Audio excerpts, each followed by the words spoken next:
Okay, the Halloween season is upon us, and I wanted to kick it off by talking about one of my favorite topics, which is Bronze Age horror. If you've been watching my channel, you know I'm a huge Bronze Age horror fan, and I know a little bit enough to be dangerous about Bronze Age horror. But specifically, I want to talk about Charlton Bronze Age horror, hence the shelves having all Charlton Bronze Age horror books on it. So, the reason I want to talk about it is because the popularity of Charlton Bronze Age horror has really grown over the past few years. I mean, significantly. And we are going to talk about whether or not it's possible that Charlton is going to take over Marvel and DC as the top Bronze Age horror publisher.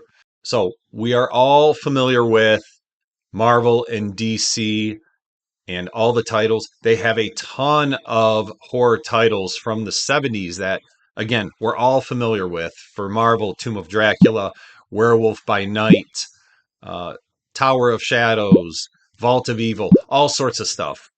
And DC, which I think most avid collectors of Bronze Age horror would argue is by far the most popular publisher of Bronze Age horror. House of Mystery, House of Secrets, Weird Mystery Tales. Titles go on and on. And the reason that DC, again, I would argue, is the most popular is because of their cover art. Let's face it, interior art and stories are extremely important, and there are lots of collectors that are into that and just buy books for those reasons. And I completely respect that. But a lot of people, including myself, really are attracted to cover art. And that's what drives a lot of Bronze Age horror sales. So DC had a ton of great artist talent in the 70s. Neil Adams, Bernie Wrightson, Louis Dominguez, Nick Cardy, and it goes on and on. Some I'm not thinking of right now that really have. Jack Sparling has one of my favorite Bronze Age horror covers out there. And if you're a fan of the channel and you've been watching my videos over the years, you know that every Halloween season I do a top 10 Bronze Age horror video. And if you watch last year's, not to spoil the punchline, go back and watch it if you haven't, but 8 out of the 10 spots are DC. So they've really monopolized the market, okay, up until now. But as the years go by and more people start to learn about Charlton and their Bronze Age horror titles, and there are a lot of them, people are getting drawn to these. And again, a lot of it has to do with cover art. So what we're going to do is we're going to talk about those different titles. I'm going to show you some examples of books with some amazing cover art, and we're going to talk about those artists, and then whether or not we truly think that Charlton has a chance of knocking off DC from the top spot. All right, so let's get into it. Okay, here we go. So first of all, I want to give a shout out to my comic shop. So I'm on their website right now. If you go to mycomicshop.com and you go to their homepage, I'm giving them some free advertisement here. But they have a search bar. And if you type in the search bar for a title you're looking for, in this case, I'm looking for Beyond the Grave. So I type that in and it comes up sometimes with a whole list of titles that may have the exact words you're looking for. And you click on that title like I did, and it will show you a list of all the issues in that title along with the pictures of the covers. 99% of the time, they've got a picture of the cover. And it's a fantastic tool for research. I use it all the time. They even give some descriptions of artists, the stories on the inside, additional details like how many pages are in it, things like that. So again, great research tool. I use it a lot. Go check it out. Very nice. We're using that right now. So the first Charlton title we're looking at is Beyond the Grave. So this isn't one of the titles people talk about a lot when they talk about Charlton. When you're talking about Bronze Age horror for Charlton, it's really things like Haunted, Haunted Love, Ghostly Tales, things like that. But Beyond the Grave has some nice books as well. So first one we're going to look at is issue number 1. This is a Tom Sutton cover. And yes, we're going to hear his name a lot as he is probably the most popular artist when it comes to covers of Charlton. But it's a little bit of that gothic look that DC has, but it's different, right? And it's hard for me to describe it, but it does have those softer colors. In some cases, they're painted covers, a lot of painted covers in Charlton, but you see this creepy old guy here and the people in the background and, the details, the guy holding the candlelight in the back. So Tom Sutton does some great work for Charlton. And again, we're going to hear his name quite a bit. And then we're going to go to issue number 4. Now, this is Bob Hall. And again, we don't hear about Bob Hall very often, but I like this cover because of the encounter you see here with this devil demon guy. And, he's coming up on these 3 guys here.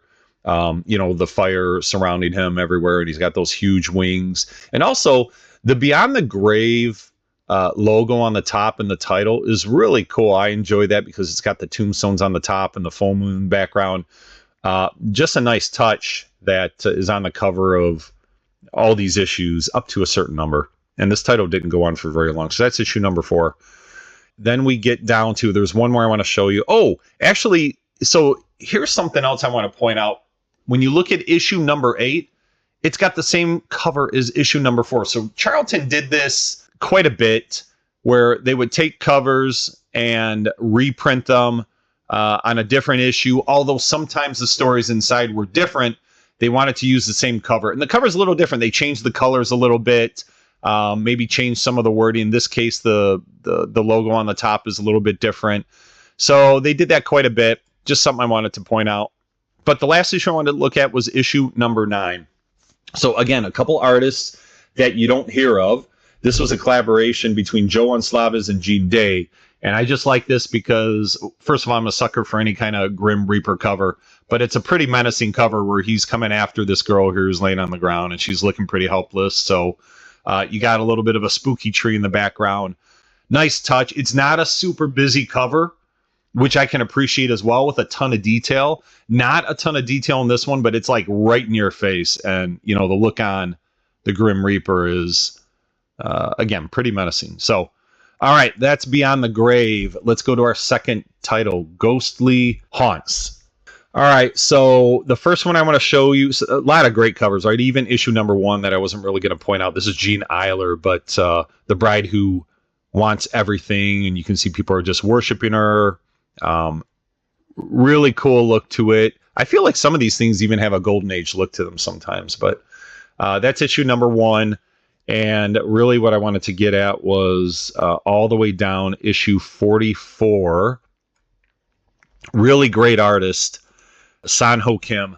This cover is fantastic. You see this ghostly being, some guy, popping out of his grave, and this lady has passed out and this guy doesn't know what to do.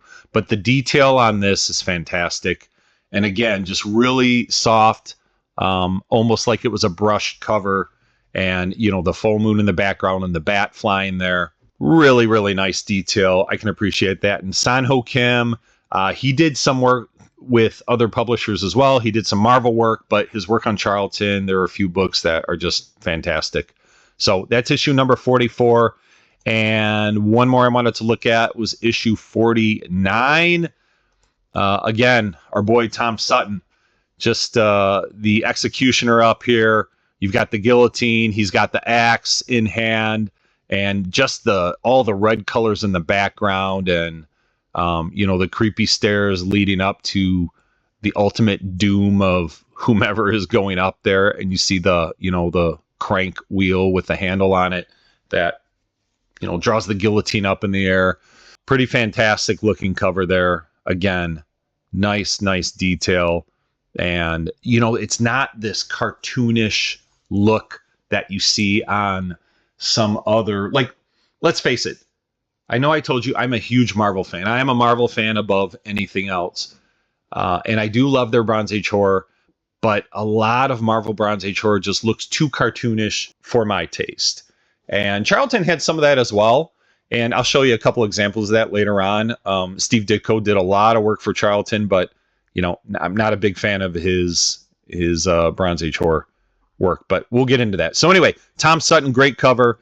That's Ghostly Haunts. Now we're going to get into Ghostly Tales, and I want to go all the way down to issue 116. And the reason is because take a look at this. This is a painted cover. Again, San-Ho Kim, who we talked about a minute ago. Look at this gargoyle guy, almost an all black cover here. And, those are tough to get in high grade. But he's holding this bell here that's chiming away, and he's got this torch in his other hand.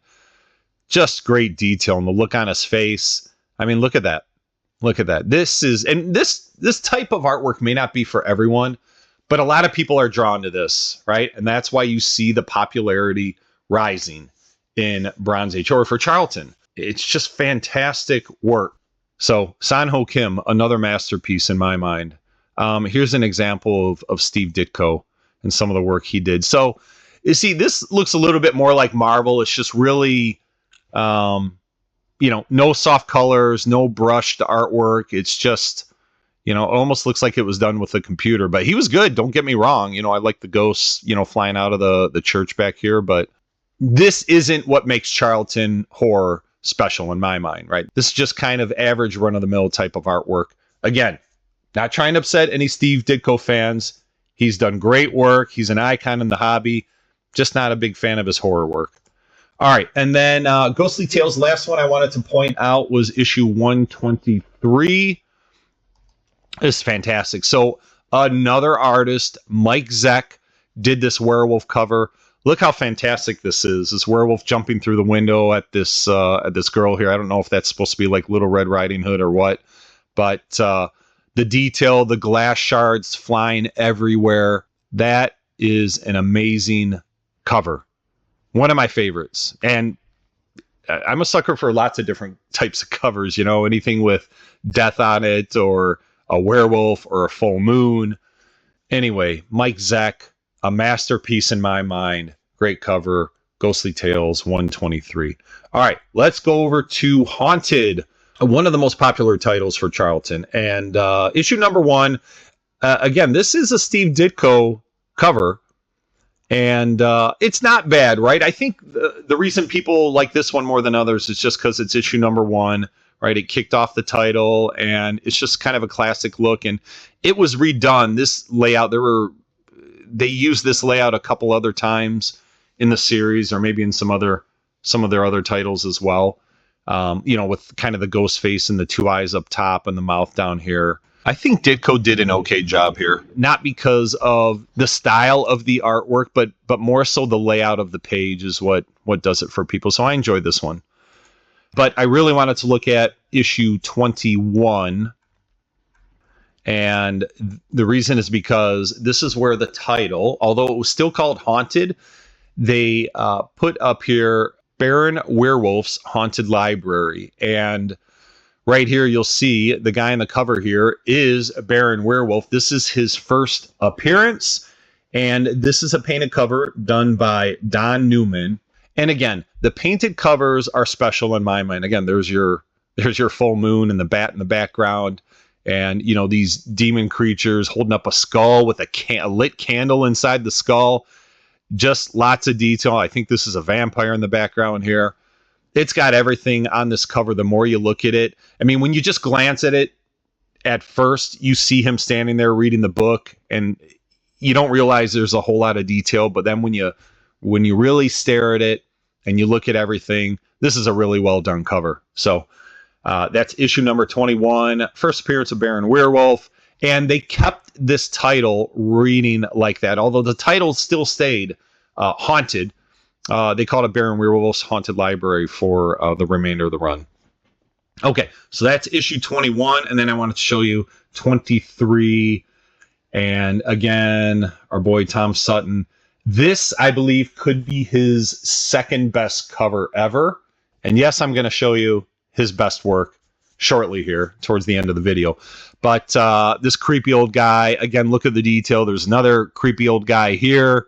Here are his initials down on the bottom, TFS. Sometimes he wrote out his full name, Tom Sutton. Sometimes he wrote Sutton. Sometimes he put his initials. He did it different ways. And on one issue, he actually just wrote Grizzly on it. He didn't even write his name. Anyway, great cover, great detail, classic Don Sutton look. This is issue 23 from Haunted. And that's that. Now I want to go to Haunted Love really quickly. Just want to show you a couple here. First one, again, Tom Sutton, issue number 1. Now, Nothing super special about this cover to me. It's just the first issue in the title, and it's, a romance horror type of title. People like it because it's Tom Sutton. So this is what kicked it off, but I really just wanted to show you issue number 8, which I think is pretty special. Again, it's Don Newman, again, doing a painted cover. Here's a guy, looks like he's proposing to this dead, ghostly woman here. And again, the full moon in the background, the tree, the spooky house in the background here. Just really well done. Nice detail. Don Newman did some great stuff. This is Haunted Love number 8. All right, next title. Many Ghosts of Dr. Graves. So this went over 50 issues. How many total? Let's scroll all the way down here. Okay, so 72 issues long. That was a lot. But I really only wanted to talk about 2, maybe 3. So the first one is issue number 44. It's going to take me a minute to scroll there. And Tom Sutton. More great work. Look at this vampire detail here and his, bloody smile laugh. You can see the blood kind of, dripping down onto his hands and his, his shirt or whatever he's wearing, his cloak. And then the people coming into the tomb there, and you can see the tombs open up and he's hiding in the background. Just the colors, the greens, the blues, and the blacks. Again, they just have a nice way of blending the colors in. So many of these covers are like that. All right, so that is issue number 44. I wasn't going to talk about issue 45, but this is Tom Sutton again. Nice detail, very similar. It's not as soft as what I showed you in the last issue, right? Not a whole lot of blending of colors, but lots of yellow, orange, and some reds in here. The smoke coming out of the, whatever this is, the skull of some demon. And this guy walking out of his mouth. Good detail there. Issue number 50. Again, I didn't realize how many times I was going to have Tom Sutton on here. So you see this devil demon in the background. This guy has no idea what's going on with the lantern. And you see this, I don't know if that's Death or Grim Reaper. I can't tell if he's holding the sickle or what there. But very, very cool. And again, I like what they do with the title up here, where it says The Many Ghosts of Dr. Graves, and you have the tombstone and the skull over here. I just like how it's drawn and how they put some additional detail in there. Really cool. Okay, so that's Tom Sutton again. That was issue number 50. And the last one I want to show you is 52.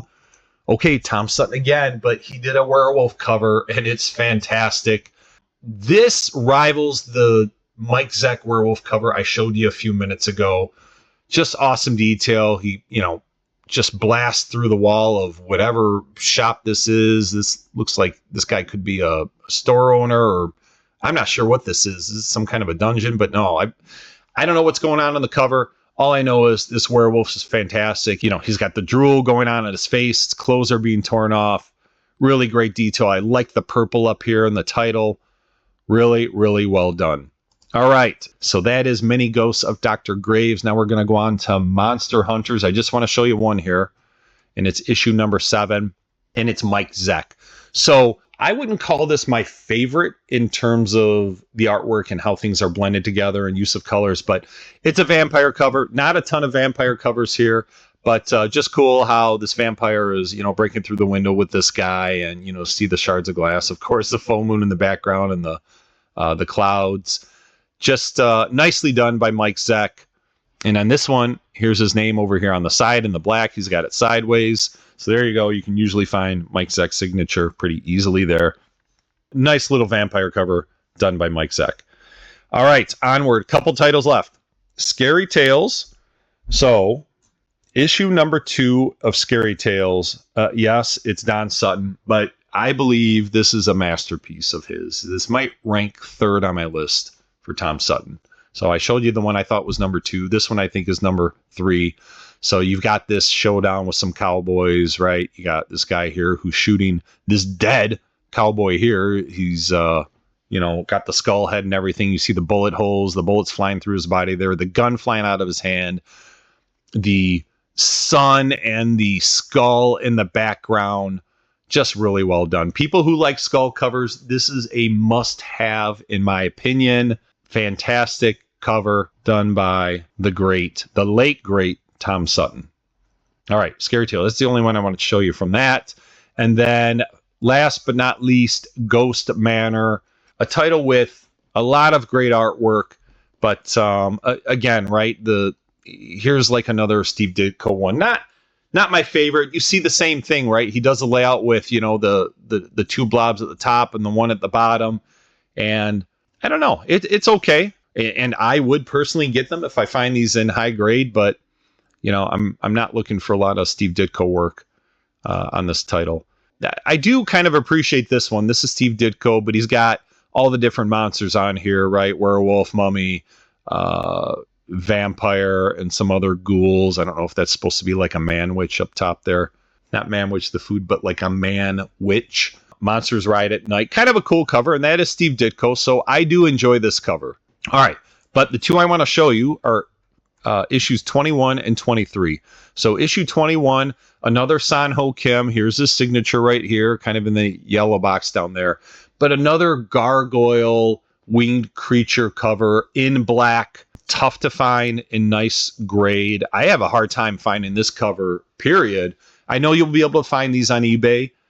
Good luck finding a nice grade. If you do find it, pick it up. I'd even pay a premium for a high grade copy. But just really cool. And the red moon in the background. San-Ho Kim was a special talent, and he did some other work outside of horror as well with Charlton. And again, I think he did some Marvel work and maybe some other publishers as well. But anyway, great cover here by San-Ho Kim. And then last but not least, I think the most coveted Charlton issue in existence in terms of Bronze Age horror is Ghost Manor number 23. And it's the teddy bear cover. I mean, there are multiple reasons to get this, but it's the teddy bear that does it for people. Tom Sutton with probably his masterpiece above all others. You see the old guy in the chair here, and just the way his hair is drawn, his hands, his mouth with I don't know if he's drooling there or what. And then the teddy bear, the teeth, the claws that are sharp on his hands and his feet, the eye that's stitched shut, must have lost an eye, and he's just got that evil little grin on his face there. This is a fantastic piece of work by Tom Sutton, and again, you can almost always find a couple of these on eBay, but some of the ones you see on there now are really either very overpriced or they're graded copies that are very expensive. So that's why I was very happy to get in my last CGC submission to get a couple of these back, one at a 9.2 and another one at a 9.4. There is only one higher at a 9.6. I had a chance to buy that a couple years ago, and I missed out on it by literally seconds. It was listed on my comic shop, believe it or not, and it popped up in my feed, and I went to buy it. It was still available, and I went to do some research on GPA to see what price was good for it, and I went back literally a minute and a half later, and it was gone. And I should have just bought it. Didn't matter what the price was. I should have bought it. It was the highest graded one. Whatever. Live and learn. But anyway, Tom Sutton, masterpiece. That's it. Those are all the books I wanted to take you through. Let's wrap it up. Okay, so here's my final take on the whole situation. Bronze Age horror. Do I think Charlton has overtaken DC as the top Bronze Age horror publisher? No, I don't. I think the popularity has risen quite a bit. There's just way too much out there for DC, and they're just iconic covers that DC has that will probably never be overtaken. But I do believe that Charlton has hopped over Marvel, and I'm a Marvel fan at heart, guys. I am Marvel through and through, whether it's superhero, Bronze Age horror. I've always loved Marvel, okay? But I do believe that Charlton has leapfrogged Marvel. They're in the number 2 spot now, my opinion. And when you see my top 10 Bronze Age horror video, which again is going to be out in a couple weeks, you're going to see at least 1, maybe 2 or 3 Charlton books in that list. And I'm not sure if we'll have any Marvel in it. We'll see, right? I don't want to spoil the punchline just yet. I still haven't made up my mind on things. And again, that whole video is just my opinion anyway. But I'm excited to put that together, and I hope you've learned something today because Charlton, great publisher, great titles, great artwork, and hopefully it's driven some interest. Go out and look for some Charltons, but whatever you end up getting, whether it's DC, Marvel, Charlton, or someone else, just get it because you love it. All right. So that's it. That's my way of kicking off the Halloween season. I hope you enjoyed it. Leave me some comments. Let me know your thoughts. Do you like Charlton? Do you not like them? Who do you like? What are some other books and covers that you're drawn to that I may have missed? Leave it in the comments. Let me know. Until next time, have a great day.